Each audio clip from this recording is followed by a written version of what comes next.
Grabando. Grabando.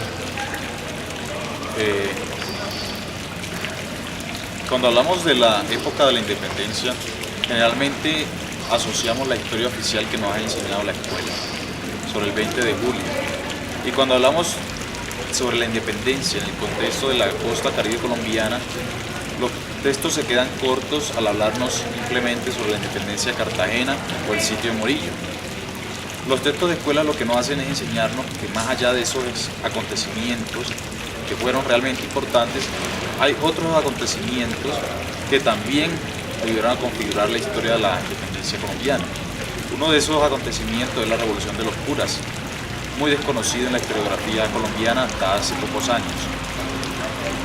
Para comenzar a hablar de este tema, sería importante hacer claridad que en la costa caribe colombiana existían dos provincias. La provincia de Santa Marta incluía lo que hoy son los departamentos de La Guajira, Magdalena y Cesar. Entre tanto que la provincia de Cartagena incluía Atlántico, Bolívar, Sucre y Córdoba.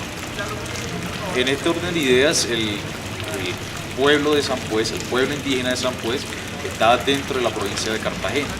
Estas dos provincias estaban diametralmente encontradas, enfrentadas en cuanto al punto de vista respecto a la independencia. Mientras la provincia de Santa Marta se declaraba realista, la provincia de Cartagena había declarado su independencia absoluta de España el 11 de noviembre de 1811. Una cosa muy importante que hay que decir es que a pesar de que la provincia de Cartagena era aparentemente una provincia independiente que abogaba por el patriotismo, había dentro de esa misma provincia sectores muy importantes que querían seguir sumidos en el realismo, o sea, mantener la fidelidad al rey Fernando VII de España. En la provincia de Cartagena, la región, digamos, que más se opuso a las intenciones patriotas o independentistas de Cartagena fue la región de las Sabanas y el Sinú. Allí se fraguó el evento de la Revolución de los Curas, que en palabras menores no es otra cosa que una contrarrevolución realista a favor de que se pudiera suprimir esa declaratoria de independencia de Cartagena. En la región de las Sabanas, los pueblos que más fraguaron esta rebelión fueron los pueblos de Sampuez, Sincelejo, Chinú y Corozal, cada uno con un agente, con un personaje que dirigió esa rebelión. En Sincelejo tenemos a Pedro Paternina, en Chinú al Sambo Manuel de Jesús Tetín, en Corozal a José Guerrero Cabero y en Sampuez al cura Pedro Martín Antonio Vázquez. Para hablar de la revolución es importante saber un poco sobre la impronta del padre Vázquez.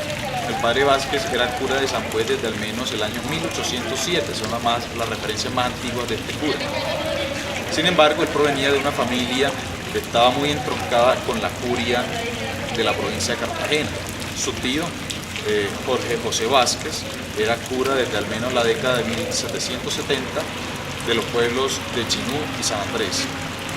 Tenía también otro pariente cura, Francisco de Paula Venancio Vázquez, es decir, que venía de una familia que tenía grandes quizás influencias en la curia y que tenía obviamente una gran influencia en la feligresía sabanera.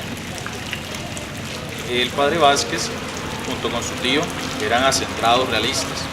Ellos habían predicado en sus sermones una absoluta obediencia al régimen colonial, lo que significaba en palabras menos que eran abiertos enemigos de la declaratoria de independencia de Cartagena. La independencia de Cartagena se da el 11 de noviembre de 1811 y a partir de la crisis económica y fiscal que generó esta, digamos, declaración, los cartageneros se vieron obligados a tomar medidas que indisgustaron a los sabaneros. Varias de ellas fueron la implementación del papel moneda por primera vez en la historia de la Nueva Granada. En vista de que no había metal precioso para acuñar monedas, se valieron del papel moneda. Se valieron de monedas de cobre. Esto generó una gran insatisfacción en los sabaneros. Otra cosa fue la pretensión del gobierno independiente de hacer mayores controles a la industria del aguardiente en la sabana, que era, digamos, el motor de la economía de la región. Obviamente eso iba a dificultar a los sabaneros porque la economía de esa región, como he dicho, dependía de esta actividad, la cual en su mayor parte era una actividad ilegal, completamente ilegal. Y otra cuestión que causó animadversión entre los sabaneros era la pretensión de Cartagena de imponerles un gobernante en Corozal, el corregidor Ignacio Muñoz, conocido como el Tuerto Muñoz. Este personaje pertenecía al bando de los piñeristas, dado que en Cartagena habían dos bandos, los toledistas y los piñeristas. Y la región sabanera era más, sentía más atracción hacia las tesis políticas de Toledo. Cuando se nombra a Ignacio Muñoz como corregidor, o sea, máxima autoridad patriota en Corozal, entonces empieza a fraguarse, digamos, una sedición en contra del gobierno cartagenero.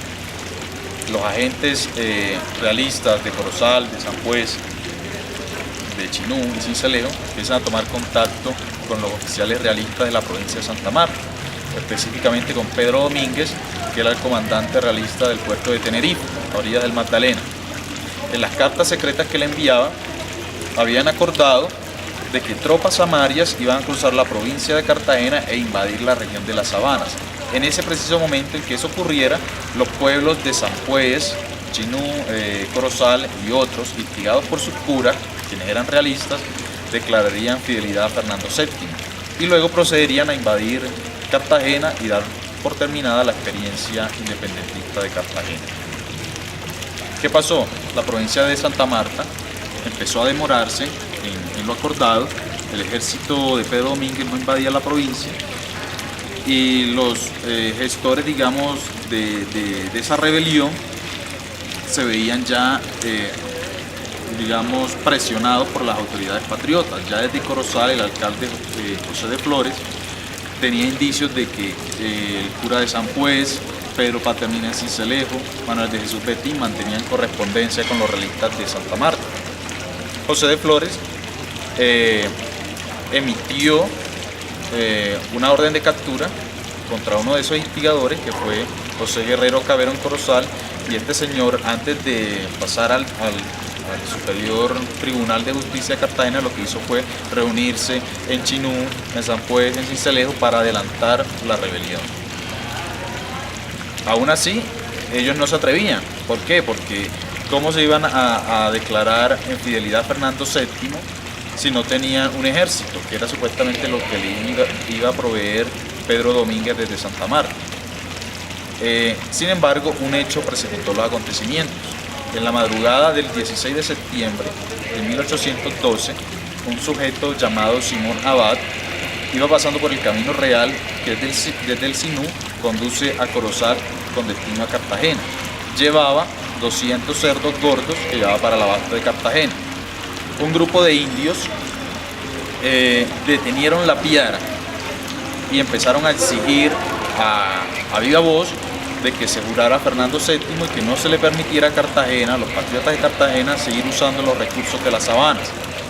Fueron y llamaron al padre Vázquez y él consintió en la propuesta de los indios sublevados, y esa misma tarde, esa misma noche, juró fidelidad a Fernando VII en la plaza de San Juez.